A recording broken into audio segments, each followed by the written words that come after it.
നമസ്കാരം. Welcome to Geetha's ഭക്തി ഗീതം. വൺ ഡേ വൺ ശ്ലോകം. Shrimad Mahabhagavatam 1029th day. Today 37th sloka of Pradhama Skandam 13th chapter. For details please see the description box. Geetha's ഭക്തി ഗീതം ഒരു ദിവസം ഒരു ശ്ലോകം. ശ്രീമദ് മഹാഭാഗവതം ഇന്ന് 1029 ദിവസം. പ്രഥമ സ്കന്ധത്തിലെ 13ാമത്തെ അധ്യായത്തിലെ 37ാമത്തെ ശ്ലോകം. ഓം നമോ ഭഗവതേ വാസുദേവായ. ഓം ശ്രീകൃഷ്ണ പരമാത്മനേ നമഃ. ഹരിശ്രീ ഗണപതയേ നമഃ. അവിഘ്നമസ്തു ശ്രീ ഗുരുഭ്യോ നമഃ. ഓം തത്സത്. കൃഷ്ണം നാരായണം വന്ദേ.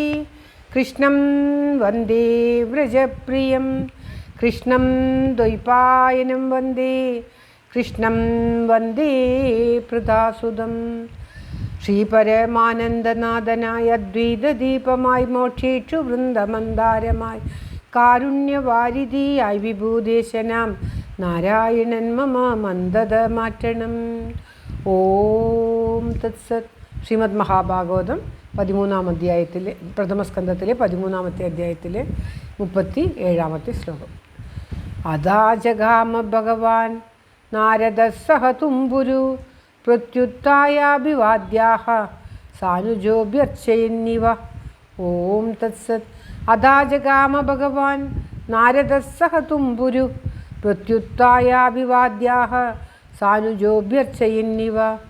ഓം തത്സത്. പദം പിരിക്കേണ്ടത് അത് ആജഗാമ ഭഗവാൻ നാരദ സഹ തുംബുരു പ്രത്യുത്തായ അഭിവാദ്യ ആഹ. പ്രത്യുത്തായാഭിവാദ്യാഹ എന്നുള്ളത് പ്രത്യുത്തായ അഭിവാദ്യ ആഹ സ അനുജോ സാനുജ. സ അനുജ എന്നുള്ളത് സാനുജ അഭി അർച്ച എന്നിവ. ഇങ്ങനെയാണ് പദം വിരിക്കേണ്ടത്. അതായത് അത അനന്തരം സഹ തുംബുരു ഭഗവാൻ നാരദ. തുംബുരുവിനോട് കൂടിയ ഭഗവാൻ നാരദൻ ആജഗാമ വന്നു.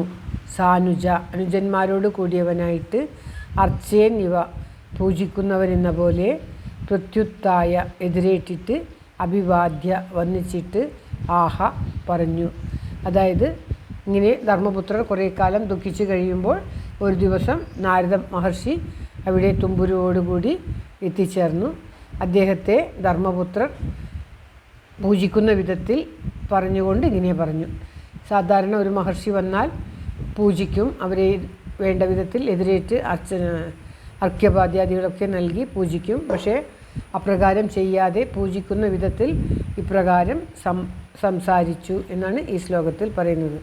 എന്തെന്നാൽ ദുഃഖിക്കുന്നവരും മറ്റുള്ള കരുണയോടുള്ള ദുഃഖം കരുണ എന്നിവയാൽ ബാധിക്കപ്പെട്ടിട്ടുള്ളവർ ശോകമായിട്ടുള്ളവർ ഒക്കെ പൂജിക്കുന്നത് ബ്രാഹ്മണന്മാരെയും ദേവർഷിമാരെയും ഒക്കെ ദേവന്മാരെയും ഒക്കെ പൂജിക്കുന്നത് ശരിയല്ല. അതുകൊണ്ടാണ് അങ്ങനെയുള്ള സമയത്ത് പൂജ പാടില്ല എന്ന് പറയുന്നത്. ദുഃഖം ഉള്ളവർ പൂജിക്കാൻ പാടില്ല. ആ തത്വം അറിയുന്നതിനാൽ പൂജിക്കാതെ എന്നാൽ പൂജിക്കുന്ന മാതിരി വാക്കുകളെ കൊണ്ട് പറഞ്ഞിട്ട് അദ്ദേഹം തൻ്റെ ദുഃഖത്തിന് നിവൃത്തികരമായിട്ടുള്ള ചോദ്യങ്ങൾ ചോദിച്ചു, അദ്ദേഹത്തോട് സംസാരിച്ചു. അനുജന്മാരോട് കൂടിയിട്ട് അദ്ദേഹത്തോട് ഇപ്രകാരം സംസാരിച്ചു എന്നാണ് പറയുന്നത്. അവിടെ പ്രത്യേകമായിട്ട് പറയുന്നു ഇപ്രകാരം ദുഃഖത്തോടു കൂടി അദ്ദേഹം പൂജിക്കാതെ അദ്ദേഹത്തെ പൂജിക്കുന്നത് മാതിരി സംഭാഷണത്തോടെ സംസാരിച്ചു എന്നാണ്. ശോകാക്രാന്ത കൃപാവിഷ്ട ശ്രദ്ധയാ രഹിതപ്പുമാൻ ഗുരുദേവാദ്വിജാദീനാം പൂജനം ന സമാചരി. ഗുരുക്കന്മാരെയും ദേവന്മാരെയും മഹർഷിമാരെയും ഒക്കെ ശോകാക്രാന്തന്മാരായിട്ടും കൃപാവിഷ്ടന്മാരായിട്ടും ശ്രദ്ധയില്ലാത്തവരും പൂജിക്കാൻ പാടില്ല എന്നാണ് പറയുന്നത്. ഇപ്പോൾ പൂജയിൽ ശ്രദ്ധയുണ്ടാവുകയില്ല. അതുകൊണ്ടാണ് അപ്രകാരം പറയുന്നത്. ഈ ശ്ലോകത്തിൻ്റെ അർത്ഥം നാരദർ തുമ്പുരുവോട് കൂടിയിട്ട് നാരദ മഹർഷി അവിടെ വന്നു. അദ്ദേഹത്തെ അനുജന്മാരോടുകൂടി അദ്ദേഹം പൂജിക്കുന്ന മാതിരി അഭിവാദ്യം ചെയ്തിട്ട് ഇപ്രകാരം ചോദ്യം ചോദിച്ചു എന്ന്. ശ്ലോകം ഒരിക്കൽ കൂടി.